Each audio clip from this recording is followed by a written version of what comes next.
হকপন্থী লোকদেরকে, সহি মাযহাব পন্থে, সহি মানহাজের লোকদের প্রতি, সহি আকীদার লোকদের প্রতি জুলুম, নির্যাতন, অত্যাচার চলছে।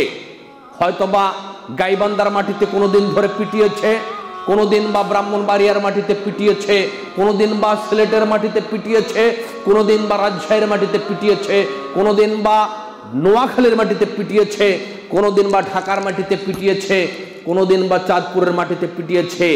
পেপার পত্রিকায় আপনারা খুললেই দেখতে পারবেন মারামারি, কাটাকাটি, খুন খারাপি, রাহাজানি, অন্যায়, জুলুম, অত্যাচার এগুলো চলছে। গত জুমার খুতবায় আমি আলোচনা করেছিলাম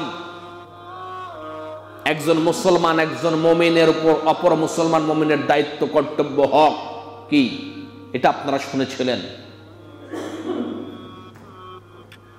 গত জুমা থেকে আজকের জুমা আসার আগেই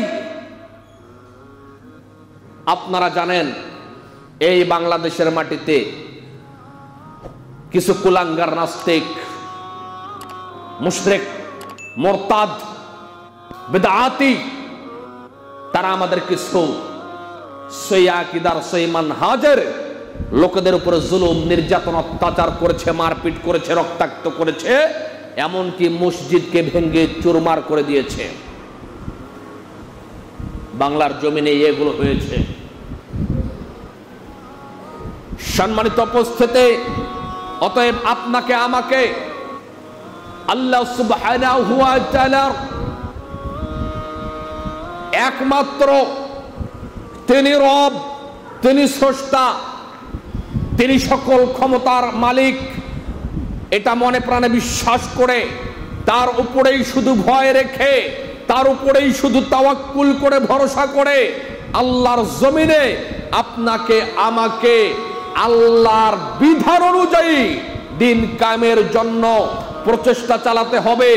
এবং আপনাকে আমাকে যখন মুসিবত বিপদ চলে আসবে ধৈর্য ধারণ করতে হবে, একমাত্র আল্লাহর কাছেই সাহায্য চাইতে হবে, অন্য কেউ সাহায্য করতে পারবে না। সম্মানিত উপস্থিতি, আপনি আমি যদি এই পরীক্ষার মধ্যে সফলতা অর্জন করতে পারি তাহলে পার্থিব জগৎ এবং পরকাল আপনার আমার জন্য দুটোই আল্লাহ তাআলা সফলতা দান করবেন।